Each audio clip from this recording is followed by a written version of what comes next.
Welcome back to another episode of Book Rot, and today we are going to be discussing whether Sarah J. Maas is only for women. Because this last week was my first read of any Sarah J. Maas, any romantasy, anything like that. Okay, so it'll be like a first-time reader compared to more of a long-term fan of the series, a male's perspective from a female's perspective, and also a first-time romantasy reader compared to somebody who reads a lot of these types of books. So first off, I guess I want to talk about why I chose this one to start off. Emma, you said something the other week, like the last 2 weeks ago. You mentioned that this was a good series. Yeah. And I was like, so here's the thing with me and Emma, we typically like the same books. We usually have we like the same books for very different reasons for some reason, but we tend to like the same books from what I've gathered so far. So that's what got me intrigued, because I was like, well, Emma wouldn't tell me it was a good book if it was not, or a good series if it was not a good series. Very good. So I was like, if it is good, this would be the one that I give a chance. You know, this would be the one to start. And let me get your opinion. Do you think this is was the best book for me to start out of any of the romantasy categories or Sarah J. Maas or any of that? I don't consider it romantasy. Okay. I consider it a romantic fantasy. Like, it's a fantasy with a romantic subplot. I think romantasy is a romantic book with fantasy aspects, and this book is a fantasy book with a romantic subplot. It's different. This is a fantasy really leads it's like in Throne of Glass. It's like, I mean, it's a spectrum. So you're saying it's just slightly more towards the fantasy spectrum. This is more fantasy than romantic. Okay. And a romantasy book would be more romance than fantasy. Okay. For somebody like me who likes fantasy, Throne of Glass is more for you. You're gonna have way then more. This is an easier fantasy transition than, say, romance. Like a Court of what's the other one? A Court of Thorns and Roses is gonna be way more romantic than Throne of Glass. Okay, gotcha. I don't think you would like that as much as you'll like this. So, okay, well, we'll see. You don't know if I like this or not, so we'll see. You better like it. Okay, so we're gonna talk about our thoughts on this. We're gonna talk about I guess we can just jump right into it. So I will say the first third of it, or so, and one thing you kind of helped me put this in perspective is she wrote this when she was really young. You said she started writing this when she was 16 or something. So she probably wrote it as a young adult. So that helped put into perspective a lot of things that I was having issues with in the first third to the first half, because the writing I actually found, the story I was actually finding interesting. There was just a lot of small details that was just kind of bugging me as somebody who's a longtime fantasy reader. I'm not going to get too much into the weeds right now on the things that bothered me. It was just more of small nitpick stuff of world building specifics. So, I was that doesn't really make sense. That doesn't really make sense. It was hard for me to dig into the actual plot at first. It got better. But you're going to say something? I was going to say, I think one of her gifts as a writer, and you really see it in Throne of Glass, is she's able to write fantasy in a way that readers on all levels can connect. Even if you're entering into fantasy, it's a great entry-level fantasy because it doesn't take, an incredible, expert fantasy reader level to jump into it. But if you are an expert fantasy level reader, it's still fun and enjoyable. It really does kind of meet everything that you want in a fantasy book, even if you're just getting started in the genre. Yeah, I have a weird take on it. I feel like it's a combination, and people are going to think this is a bizarre take. I feel like it's a combination of Harry Potter and Red Rising.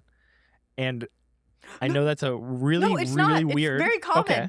A lot of people online have said it is, if you like Red Rising, you'll love Throne of Glass. It's not it's a common, if you like one, you'll definitely like this. They do have a very similar journey. Not real. There's no I would have lived in peace, but there is. Yeah, no, it's not. It's not the same. It's not the same type of plot. It just in terms of how it's written, it feels like if you took Red Rising, in the style, I guess that Red Rising is written, especially the early Red Rising, the first book or two of Red Rising, and then you stuck it in a more, a more relaxed setting.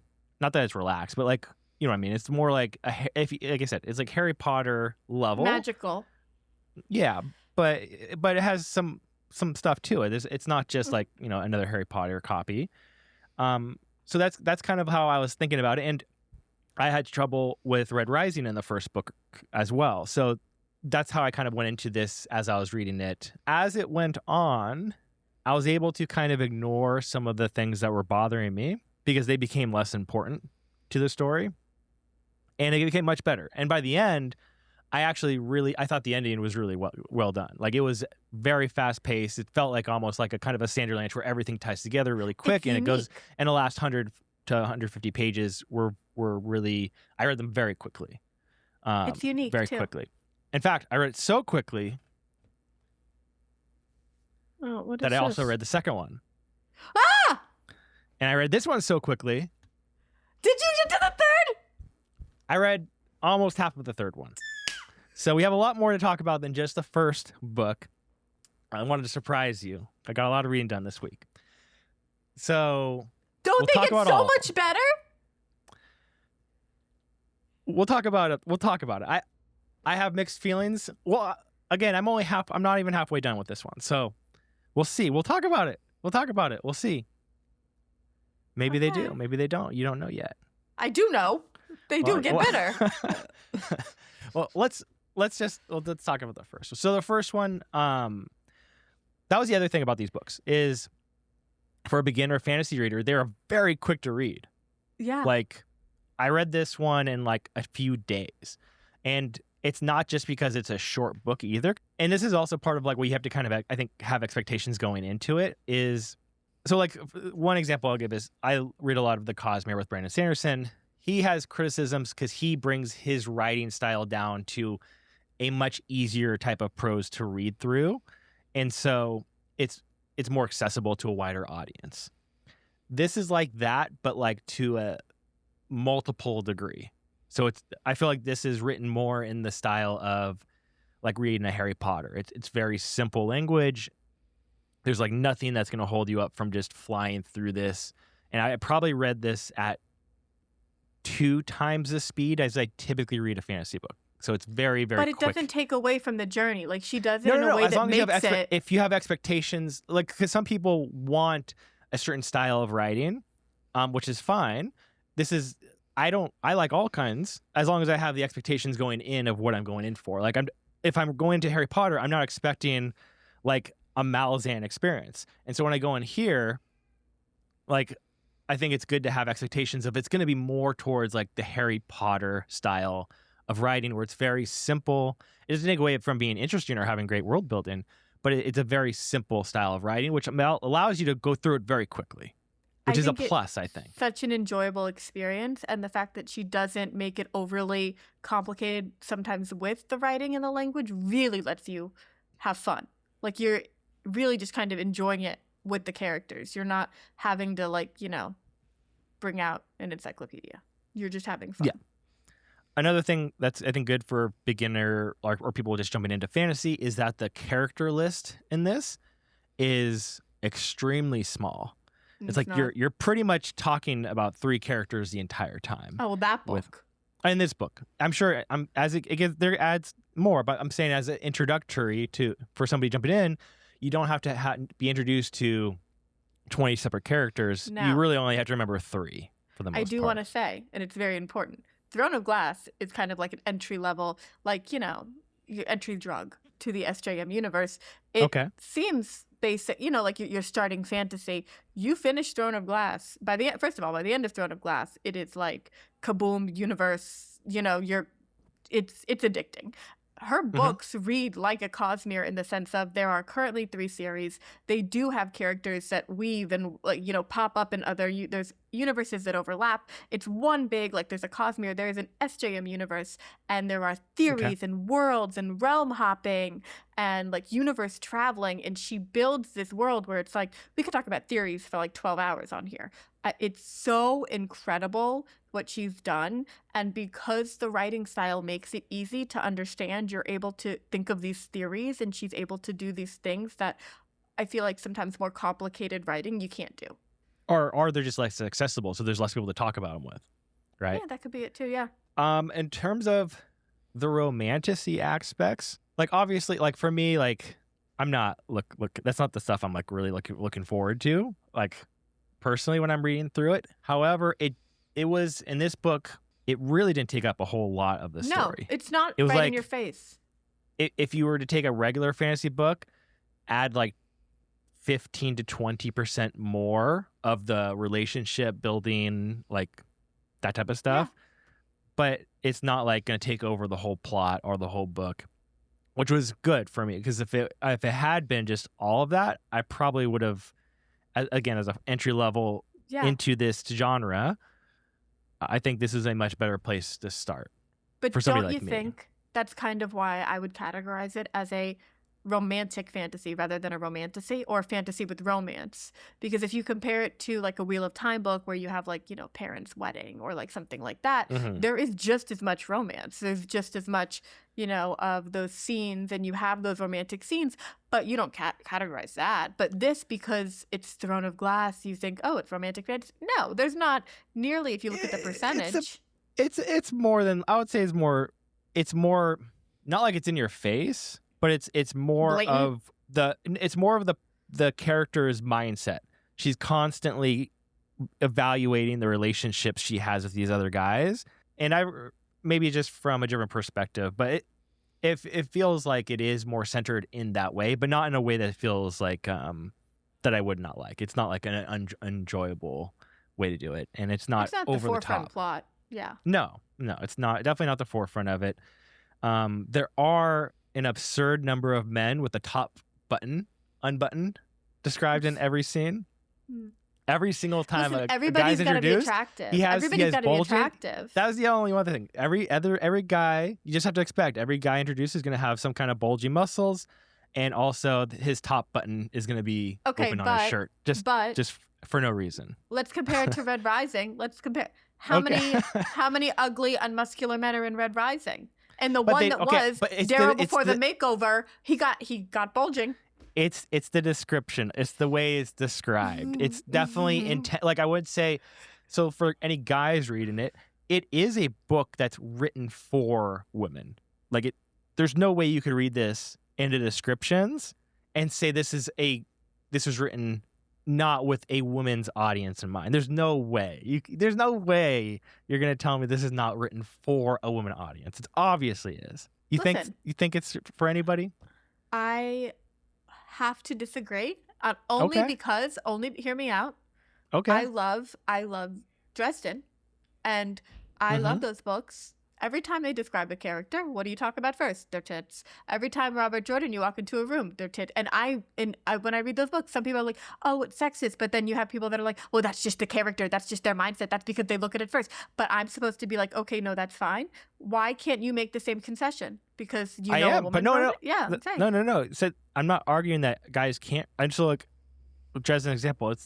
Dresden is written. He's probably writing it with a guy's audience in mind. It doesn't mean it can't be enjoyed by everybody. I'm not saying this can't be enjoyed by everybody. I'm enjoying it. I'm just saying that when you read it and you see the descriptions, you just have to, it's better to go into it knowing that it's written descriptively for a girl audience, but it's not over the top. It's not going to ruin your experience. I don't think so, because I like hearing about Dresden staring at a lady's chest. Like, it's fun. It adds to the character. And I'm sure there's going to be guys who like reading about bulging muscles and other guys having, but I'm just saying in general, for the average reader, it's slightly written for the audience that's reading it, which would make sense because her audience is primarily female. So that would make sense to me. I'm not saying it's a bad thing. It's just go read about your bulging muscles. Keep going. Read the whole series. Tell me what you think. Anyways, I flew through that one and I was like, oh, you know what? Because you told me that it gets better, right? And again, I treat it very similar to Red Rising. I was like, okay, well, the first book, it was good, especially the ending. As it got better, it got really good. But I had, like I said, there's some issues I had with it.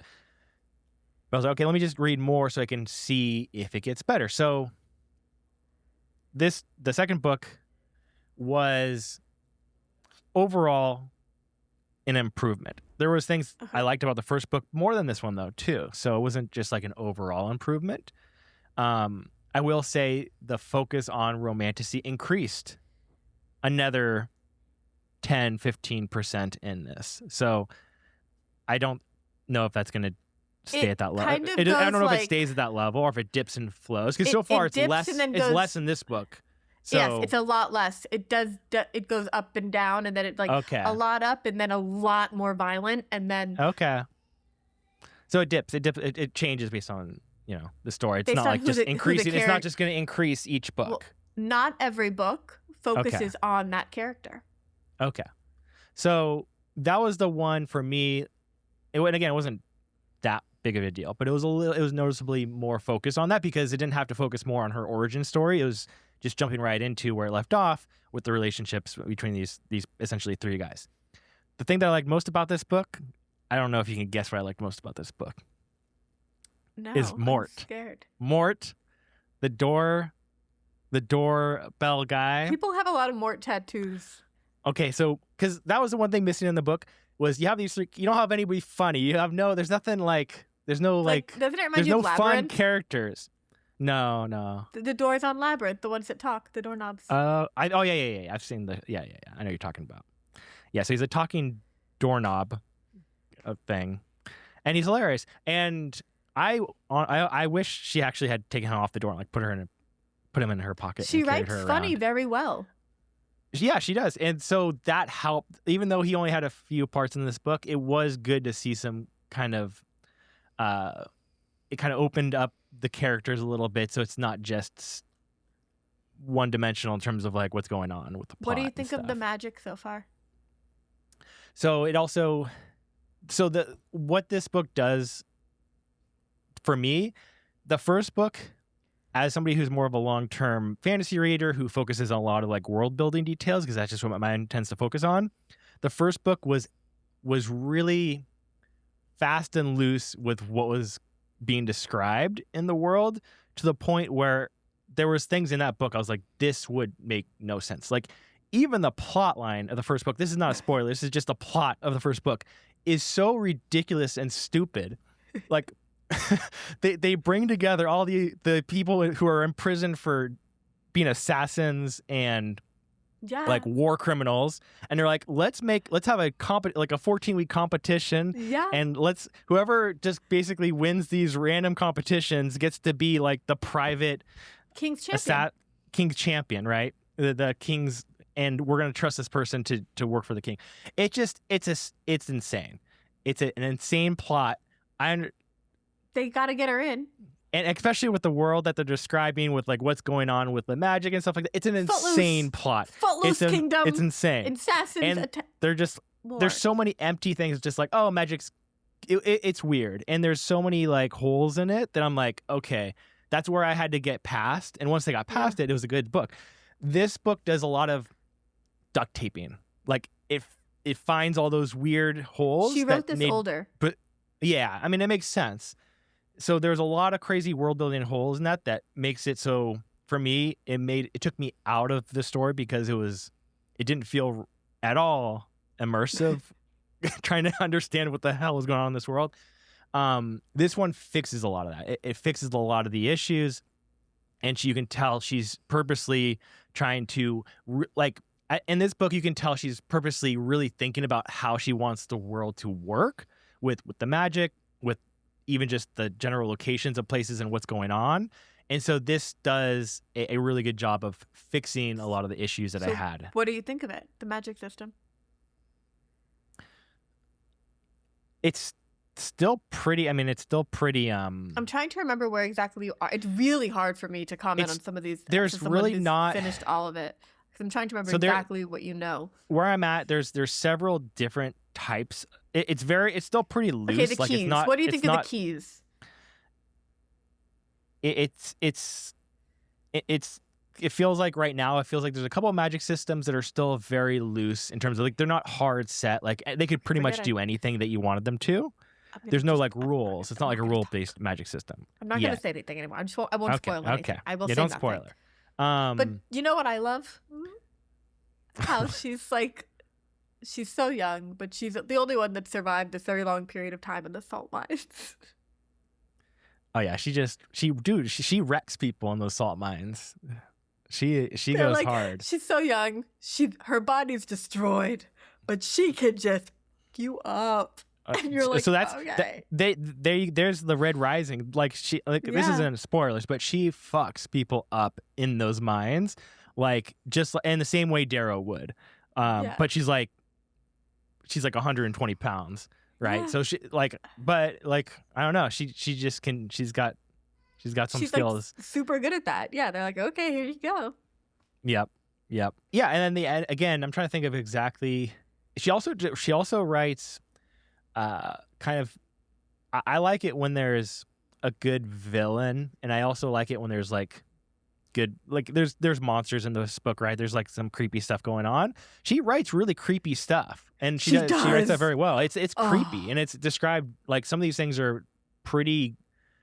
She's a good disturbing. writer. Genuinely a good writer. Yeah. They're the disturbing. way that she puts things together. So I like the disturbing stuff that she writes. I do feel like still the characters are. The villains are very classic villains at this point. They're like they will get darker. Evil for the sake of being evil. They don't really have a lot of dimension to them yet. Where I'm at, I feel like a lot of the villains she really holds on to until the very last. Some of them even like the very last 50 pages of the entire series. You won't really figure out what's going on. You could go to like the end of Kingdom of Ash, not knowing what someone's true intentions are, and then she'll gut punch you. Like she does a really good job of kind of making you not know what you don't know, if that makes sense. Like you won't realize that you're missing something, and then she'll be like, "Oh, by the way, did you not notice that you never knew this?" And then you're like, "Damn it." Yeah, that makes sense. Because there are a lot of things when you're. So I'll go back to the first book too, because one of the first things that like kept me going when in the beginning when I was kind of struggling through it was she does a very good job where she runs you quickly through this story, but she leaves almost every chapter numerous breadcrumbs of like, oh, that's a weird symbol on the ground. Oh, I'm just keep going, and oh, that's something strange. Oh, like this person is acting weird, and just moves on, which I like because it allows you to be like, oh, what's going on there? And so she leaves a ton of breadcrumbs as she goes through these stories, which allow you to, again, if there's people theorizing stuff, if there's people trying to pulls things together, foreshadow the future, what's going on, she leaves a lot of probably clues. I don't know if they're clues. I mean, some of them were clues because they were answered in the first book, but there's more there's more that were unanswered as well. So and they connect series as well. Like sometimes you'll see something in one book and you won't realize it until you get to the next series in her universe and go, "Holy shit, that's who that was," and it is how she connects everything together. She does very similar to Sanderson. And that's what I like about Sanderson is that the web connection. they weave. It's really, really good. Like she does a fantastic job of doing it, but still being something that you don't have to spend. Like with Sanderson, sometimes you have to read the prologue of the chapter 72 million times. This time, I mean, you do have to put a lot of thought sometimes into these things that she connects, but you're not flipping back and forth. Yep. I also like Baba Yellowlegs, the witch character. I don't know. Like again, I like that there's some more personality to these these different characters. Starting with this book. Oh, I can't spoil it. Have you seen anything that goes in the air?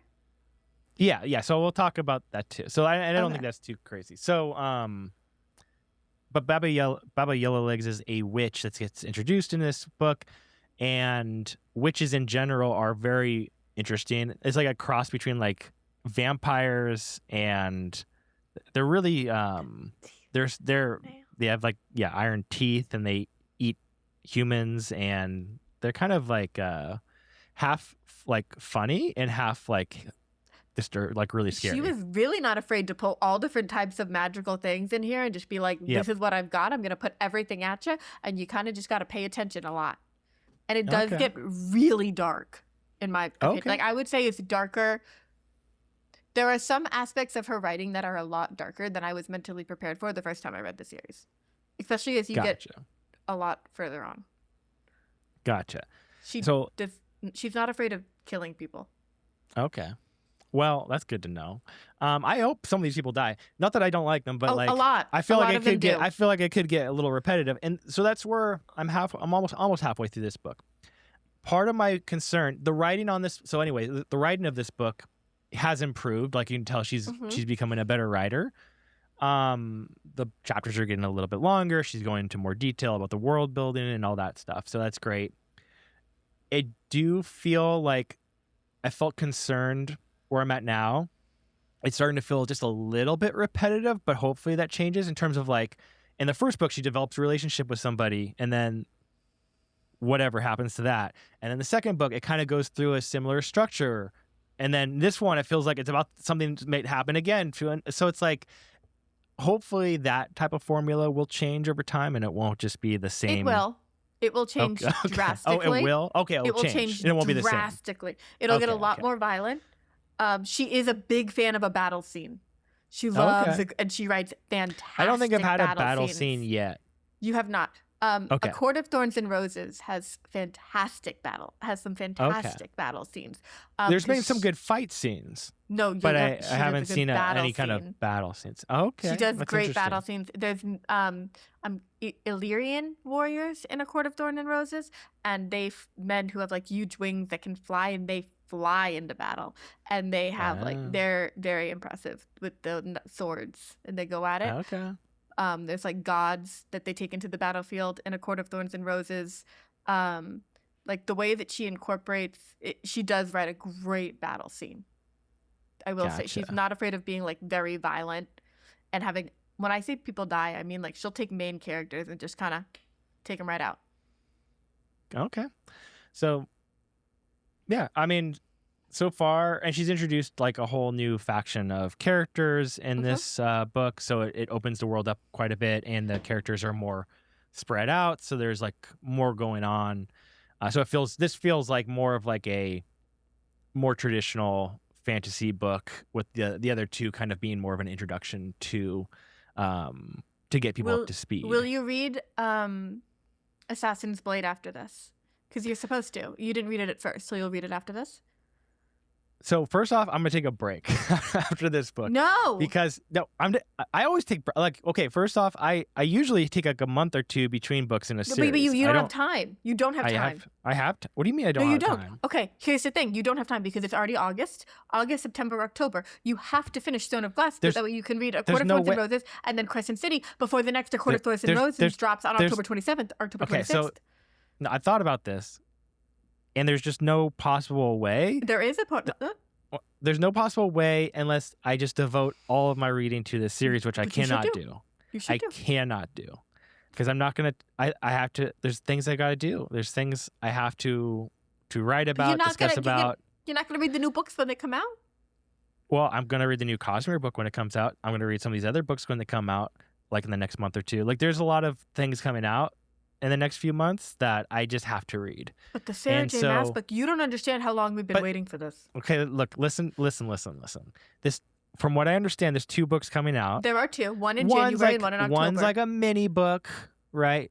In October or whatever. It's like a mini book. It's like 300 pages. It's part one. There are three parts. It's 300 pages. 2 and 3 are combined. The second one is like 800 pages. So it's more than twice. 2 and 3 combined. But it's more than twice. But I'm basically saying is, my goal is to catch up so I can read it, but for the next one, not for this one. It's too much too quickly, and I'm already getting a bit of fatigue from this world and not that there's anything wrong with this world. It just I get fatigued That's why I like to switch things up. You have to finish all of them before October. No, before. When does the next one come out? February, October. January? No, when's the one after that? The one after January. January. I think January. I have plenty of time before January to finish them. That'll be a more realistic. But you're not gonna. We can't talk about my theories. I have so many. I can talk about your theories. I can talk your theories before the January. I can't even talk to you about my theories right now. I know, but that you never could. I mean, but if you hurry up, we could talk theories before October. I could tell you my thoughts. Well, like one day, you can tell me all your theories one day before it comes out, and I'll see if you're right. Have you seen the covers? Yeah. Why is everyone so upset about the covers? Okay, so here's the thing: they're tie dye. They're not tie dye. They're like an ombre. I think they look better. No, None of her other covers have been ombre. Now, if you look at the blend of all of her covers, you will see that it is a combination of some of her other covers if you look at like a color scale. Okay. And you can see the two in the middle. Now, a lot of people are upset for multiple reasons. One, they don't like the shade. They don't like the ombre. They wanted them to just be solid color because when you put them on your bookshelf, the ombre doesn't go in between the solid color. The ombre goes at the very end, so you don't get the ombre visual unless you put your books on your bookshelf out of order, which who does that? Also, originally, A Court of Thorns and Roses had different covers. They had that was Throne of Glass. Throne of Glass had the Barbie cover, but A Court of Thorns and Roses had a different cover where you had Feyre on the front, and then it went to A Court of Mist and Fury, which had they had women on the front. Okay? Then for the last book, A Court of Silver Flames, she switched it up. Nesta's book went straight to orange. You did not have a character on the front. So a lot of people are like, why doesn't she go back to the original cover? Why all of a sudden are we doing solid? Not the same. Also, it was just A Court of Nesta's book. Nesta's book, which is my favorite book, by the way, did not have a woman on the front. It was orange. So now that she's back, she goes ombre. She doesn't go back to the woman on the front. Well, why can't she? Look, from what I understand, this is a series. It's in the same world, but it's its own series. It's like a 4-story series. It's pretty separate. The Valkyries. It's about the Valkyries. Yeah. So why can't it just be its own thing? Why can't it? Maybe she just wants to change it up. Who cares? But she blended with the color, but she's matching the title style as A Court of Thorns and Roses in the Court of Thorns and Roses universe, and she's blending different colors. It seems. You do not understand. And I do understand. I understand that there's nothing to be worried about here. One of the spiders. Oh, let me tell you how deep this lore goes. I saw that there was I saw a lot of people talking about a spider that's in Throne of Glass. Yeah, the spider is related to Throne of Glass. I can't even talk about spider, this with you because you haven't gotten there yet. But the spider is related to Throne of Glass. So now you wonder, right? Is she going to be bringing in Throne of Glass? Now, a lot of people theorize, and I can't even talk about this with you, that some of the characters in A Court of Thorns and Roses are actually characters from Throne of Glass that changed their names because we have seen characters from other books travel into A Court of Thorns and Roses. The question I have is, there a talking doorknob in those other books? And if there is, does Mort continue? Because if Mort doesn't continue, I don't know how excited I'm going to be about this other series. He reminds me of like the Bob, the skeleton, the skull head. No, there is not a Mort, but in A Court of Thorns and Roses, you do have Nesta, who's my favorite character that she writes. A lot of people hate Nesta. I love Nesta. Okay. She's called Lady Death, and she can be quite volatile, but she's fantastic. My other concern is that I like the connection between the series. I like that. I dig that kind of stuff. I don't dig the romance stuff. Like, that's not like A Court of Thorns and Roses is much more romance heavy. I know. So that's why I'm worried I'm going to get into those books and it's going to be like rough. Much more romance heavy. Yeah. So it's like, that's my concern. Not romance heavy. There's romance, but it's not like heavy. A Court of Thorns and Roses is like. How about Crescent City? Where's that one fall in? Does that be? I don't like Crescent City. Well, but where does it fall in that range? I don't like it. You do. Okay, well, I mean, here's the thing. My issue with Crescent City is this: it's modern. I don't like modern fantasy. Okay. It's not, and you like Dresden? That's modern. No, this is different. This is like we're frat guys and we're gonna hang out, and also I've got wings and I know a mermaid. Okay. Like, I don't want that. Okay. They're cool. It's fantastic. It is good because it's SJM and they do connect and they go to ACOTAR. Okay. But compared to the other two, it does have romance though. They all have romance. You can't compare it to Throne of Glass or ACOTAR. I do really like ACOTAR, but I like Nesta. My concern is just. It's gonna be too much. I don't know if you'll like it. That doesn't. Yeah. So but again, part of it is just doing it for work, so I can just like push through it. If it's the books, it looks like there's only like 2 long ones, maybe. I don't know. I could probably push through. There is like a Christmas special. What? Like a special Christmas book? Court of Frost and Starlight. Is basically is that the short one that's always? Is that the short one that's like in there that I see in there? Okay. Yeah, a lot of people don't like that one because it's basically just they having like a Christmas. It's like a Christmas party and everybody comes over and they're happy and they drink wine and it's like one character, Nesta, is not having a great time, but everybody else is having a great time, and then that's it. Okay. I like But you got to read it. that sounds fine for me. Um I do it's think short, as a so universe, as a universe, I think you will enjoy it. Like, I think you will have yeah. fun putting things together and like theorizing. And there are some. I That, mean, she took so many good like that mythology references. It's fun. yeah, that's why I want to get to. I just worried about how much of the Oh, it's romantic. romance stuff that I have to get through to get to that. I It's don't mind getting romantic. through some. We'll see how I can. We'll see. I'm gonna probably do the first court one after this one, and then I'll let you know how it goes. But do you know what though? If we're giving SJM credit, I think that she's a fantastic writer because she's funny, but she can also do serious. Funny is rare sometimes in fantasy. It's really hard to do good like funny, but she connects with readers of all ages, which is hard. Okay. Like even like now I could pick up one of her books and be like, this is fun. Like it might not be like, like Malazan, which I haven't read yet, but everybody says Yeah. It might not be Malazan, but it's fun. Like you fall into it. You're having a good time. You're entertained.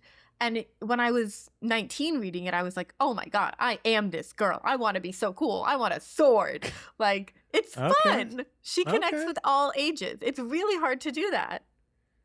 That's fair. That's fair. The other thing I did notice in this third book is that she starts swearing a ton compared to the other books.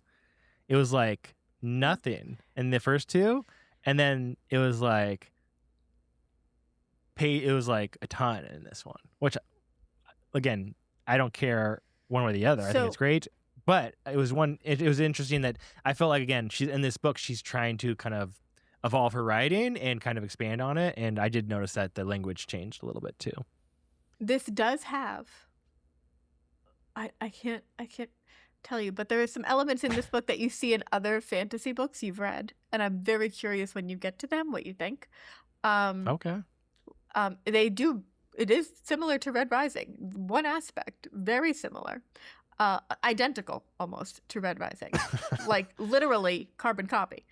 To Red Rising. Okay, I'm gonna have to. You'll I'm gonna get have to guess what that is. You'll get to the scene and immediately go, "Oh my God, this is Red Rising." Also identical to Wheel of Time. Okay. One thing that repeats in both, and also Throne of Glass. Did you get to the things that fly? Yes, there's not a spoiler. There's dragons or wyverns or whatever they call them. Wyverns. I love that. Don't you love that? Okay.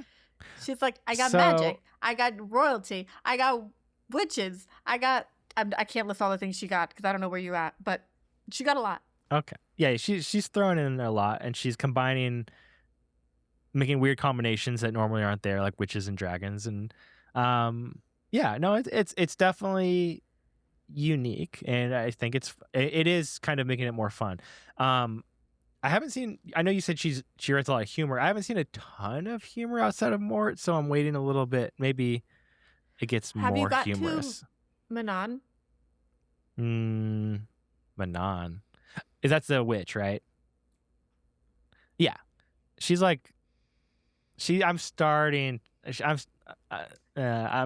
haven't loved her parts yet, but I think I've just only been kind of introduced to her for a few chapters. So the witch plot moves with like it'll be very strong for the rest of the series. I will tell you there is a book.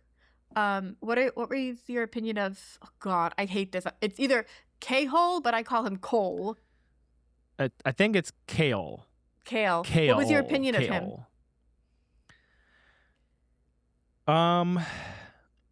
People are really torn. You either love him or you hate him. I love him. I mean, he's like a more traditional, just do good kind of guy. He's kind of boring, but he's just like he fills that more traditional role of that character. Tower of Dawn is just him. Okay. I mean, I don't. There is, however, a chart where you could combine Empire of Storms and Tower of Dawn, and it shows you which chapter to jump from back to forth if you wanted to do both at the same time. So you'd be like, read one chapter of this, one chapter of this. I don't like that. I actually love Tower of Dawn. Yeah, just read it as it was intended. I love Tower of Dawn. Now, do No, you it's think this is as romantic as you would ever get in terms of a book? Like, or do you think you could handle, like, do you think I know the other one's gonna be more, so I'm gonna try. I wouldn't read something that has more romanticy than this. This is kind of the limit if I was to read it in a traditional book that didn't have a bunch of these connections and world buildings and stuff that I liked. This would be the limit, I think. I'm willing to go beyond that limit to be part of the conversation and theorizing. That's the kind of stuff that I like. We'll see how far I can go in that direction.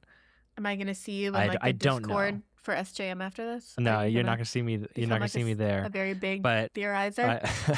You won't see me there. I'll do my own theorizing on my own. But they're super fun.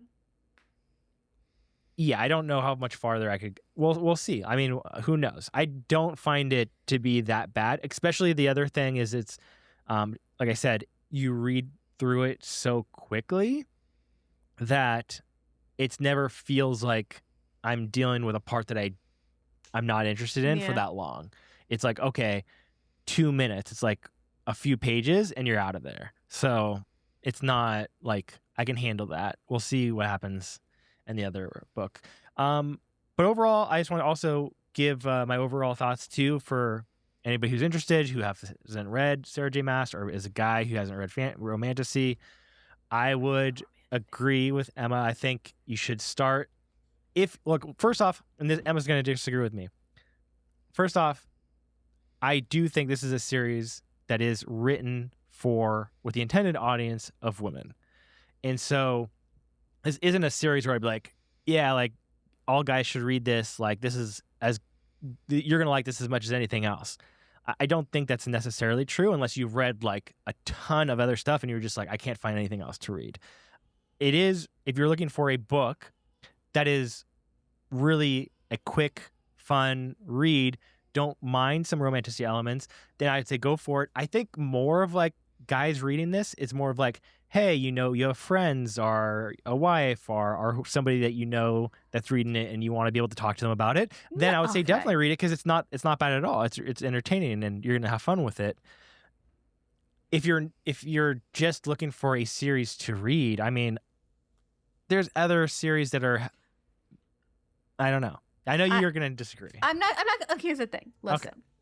I think if you like the Cosmere, and you're looking for a fantasy that is a universe that is not that big. It seems like a lot of books, but the books aren't heavy. They're not crazy long. No. It's a fun universe that has battle, that has some romantic undertones in some of the books, not all of the books. Even Throne of Glass, even Crescent City, not every book is filled with romance. Even some of the Court of Thorns and Roses, there's not a lot of romance compared to the amount of battle and gore you're going to get. There is a lot of darker undertones. Okay, that's good to know. This is a fun series. It's genuinely enjoyable. And does it typically get recommended by women? Yes, but look at the amount of women getting into Red Rising. Look at the amount of women turning into more science fiction books. So should more men be reading this series? Probably. And you know what? You might love it. I genuinely feel it's fantastic. And I think that you might like it when you get to the end of it. Yeah. Okay. I think that's fair. And I think, like I said, this series, I would continue reading it regardless if there was that connection because I think it is good and I want to see what happens to the characters and to the world. And so it's definitely interesting. Yeah. It's not a headache. No, no. It's a good time. It is a good time. Yeah. Yeah. Yeah. So it's a great time. I can't, it's very hard because I couldn't give any spoilers this entire time. So I've got to sit here and be polite the whole time and not tell you what I really think. But I feel like there's no reason that anybody out there shouldn't be reading it because it's good. It's not like I'm telling you, like, here, read this fluffy romance where, like, 1 or 2 times somebody might slay a dragon. I'm saying, here's the thing. You've got everything you want in a fantasy book and you've got an entire universe. And there's romance in Sanderson books. You had to read about, Shallan doing it on the floor in the shower. So you can get over here and read Throne of Glass and have a good time and shut up. Okay. But then they do it in the shower. You remember that? And Pattern watches, and he's watching. I think you're adding things in your mind to that scene. No, No, It was very pattern watches. They do it on the floor of the shower. They don't. They I didn't just say the wander. floor of the shower. You're adding details that were just They not wander there. out of there. They wander out of there. People read that book. Nobody's Okay. doing it on the floor and throwing a glass. Maybe, I don't know. All right. Well, that is it for this week's episode. Next week we will be back. How close are you to finishing Wheel of Time? Are you done yet? You're still on book 13 or what? I'm starting the last book next week. You are starting the last book. And when I finish that book, I die. So if you have any final words, now is the time to tell me. I don't know how I'm going to continue when I finish the Wheel of Time. I have a very hard time considering what's going to happen. I'm really struggling with this mentally. I've been reading Dresden more. Yeah. Okay. Well, so in 2 weeks when we come back, we'll either talk about the finale of Wheel of Time if you're done with it by then. If not, we'll talk about the first 3 Dresden books. I'll plan to read those. So one of those two. We can't talk about Wheel of Time. I die when it's over. No, we have to talk about it when you've finished it. I'm just gonna crawl into Robert Jordan's grave and sleep there. God. If his wife watches this, please don't believe that. Okay. Well, that's it. We'll see you next time. Thanks for watching.